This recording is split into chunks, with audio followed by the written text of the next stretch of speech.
በኢትዮጵያ ኦርቶዶክስ ተዋሕዶ ቤተክርስቲያን በአዲስ አበባ ሀገረ ስብከት የደብረ ገሊላ ቅዱስ አማኑኤል ካቴድራል 113 ዓመታት ያስቆጠረና ከ150 በላይ አገልጋይ ካህናት ያሉት አንጋፋና ታሪካዊ ቤተክርስቲያን ነው።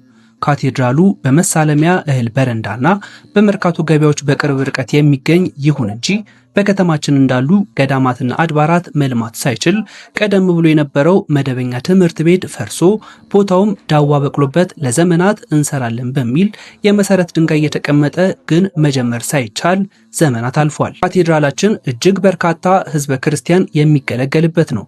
60 ዓመትና ብዙ አገልግሎት እየሰጠ ያለ ሰንበት ትምህርት ቤት ቢኖርም የማስተማሪያ ቦታ ጠፍቶ የምዕመናን ልጆች የሰንበት ትምህርት ቤቱን ትምህርት ለማግኘት 6 ወርና ዓመት መጠበቅ ግዴታ ሆኖባቸዋል። ዘመኑ ሕፃናቱን ገፍቶ ከስነ ምግባር የሚያስወጣ ዘመን በመሆኑ በቅጥሯ ድምፀ ቤተ ክርስቲያንን እየሰሙ የቀለም ትምህርታቸውን እንዲማሩ ማድረግ የወቅቱ አንገብጋቢ ጉዳይ ነው። ከዚህም ባሻገር በሀገራችን ባለው የኮሪደርና የከተማ መልሶ ልማት የተነሳ አድባራት ያለ ምዕመን እየቀሩ ስለሆነ የአገልጋዮችን ደሞዝ ከፍሎ ማስገልገል ብርቱ ፈተና እየሆነ መጥቷል። እነዚህን ችግሮች ለመቅረፍ ካቴድራላችን በ1 ቢሊዮን ብር የሚገነቡ 5 ፕሮጀክቶችን ነድፎ እየሰራ ይገኛል።